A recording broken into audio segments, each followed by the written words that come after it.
किसी भी डेटा को ग्राफ या फिर चार्ट्स के थ्रू रिप्रेजेंट करना ही ग्राफिकल रिप्रेजेंटेशन कहलाता है। इसको फर्स्टली इन्वेंट किया था विलियम प्लेफेयर नाम के एक स्कॉटिश इंजीनियर ने। यह किसी भी डेटा के बारे में विजुअल इंफॉर्मेशन देता है along with its magnitudes advantages. Data को ग्राफिकली रिप्रेजेंट करने के बहुत से एडवांटेज है, जिससे कि यह डेटा को पिक्टोरियली रिप्रेजेंट करता है, जिससे समझना अंडरस्टैंड करना इजी होता है। उनके बीच में कोई दो डेटा को इजीली कंपेयर किया जा सकता है। यह डेटा को समराइज फॉर्म में रिप्रेजेंट करता है और उसको देखकर कंक्लूजन निकालना बहुत ईजी हो जाता है। ग्राफिकल रिप्रेजेंटेशन अलग अलग टाइप से किया जाता है, जैसे बार ग्राफ के थ्रू, हिस्टोग्राम्स के through, pie charts, frequency polygon, frequency curve, ogive curve, scatter plots और लाइन चार्ट्स। बार चार्ट एक तरीके कॉलम बार चार्ट होता है। इसमें कॉलम यानी रेक्टेंगुलर कॉलम्स के थ्रू डेटा को रिप्रेजेंट किया जाता है। इन कॉलम की जो हाइट होती है उस पर्टिकुलर कैटेगरी की फ्रीक्वेंसी को रिप्रेजेंट करती है और सारे ही कॉलम की विड्थ सेम होती है और इन कॉलम के बीच में पर्टिकुलर डिस्टेंस रखा जाता है। इसमें कैटेगरी को एक्स एक्सिस यानी एब्सिसा पर डिनोट किया जाता है और वाई एक्सिस पर फ्रीक्वेंसी को डिनोट किया जाता है। यह भी अलग अलग टाइप के होते हैं, जैसे simple bar graph, multiple bar chart और percentage bar chart. Simple bar chart, यहाँ पे सिंपल बार चार्ट को दिखाया गया है जिसमें एक्स एक्सिस और वाई एक्सिस पर डेटा को लिया गया है और इसमें सिंगल एक ही कैटेगरी को डिनोट किया गया है।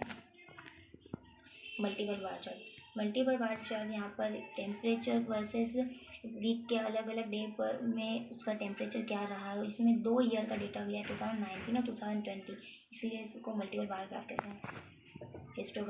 हिस्टोग्राम भी बार चार्ट की जैसा ही होता है, लेकिन इसमें जो होती है इनकी कॉलम आपस में एक दूसरे अटैच होते हैं, जो ये रिप्रेजेंट करते हैं कि इनकी जो एक ग्रुप की अपर लिमिट और दूसरी ग्रुप की लोअर लिमिट आपस में ओवरलैप करती है। ये स्पेशली क्लास इंटरवल को रिप्रेजेंट करने के लिए हिस्टोग्राम को ही यूज़ किया जाता है।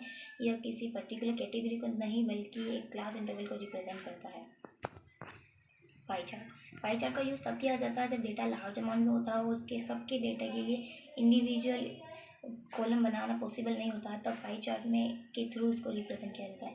पाई चार्ट में पहले वेरिएबल्स के मैग्नीट्यूड को डिग्री के फॉर्म में चेंज करते हैं। डिग्री के लिए चेंज करने के लिए 360 को बेस माना जाता है और फिर डिग्री की हेल्प से उसका पाई चार्ट बनाया जाता है। फ्रीक्वेंसी पॉलीगॉन हिस्टोग्राम ही होता है, बट हिस्टोग्राम के मिड पॉइंट्स को आपस में स्केल की हेल्प से इसको अटैच किया जाता है, इनको जोड़ा जाता है और पॉलीगॉन बनाया जाता है, जो कि फ्रीक्वेंसी में ट्रेंड को बताता है, फ्रीक्वेंसी किस तरीके से चेंज हो रही है।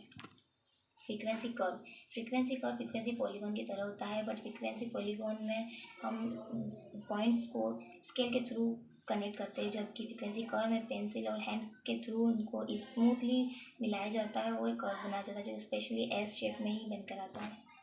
ऑगिव कर्व में फ्रीक्वेंसी की जगह पर हम क्यूमुलेटिव फ्रीक्वेंसी को यूज़ में लेते हैं। क्यूमुलेटिव फ्रीक्वेंसी को अल्टरनेट 1 बाय 1 काउंट करके ऐड करके निकाली जाती है और उसको फिर प्लॉट किया जाता है और जो कर्व बन के आता है उसे हम ऑगिव कर्व कहते हैं।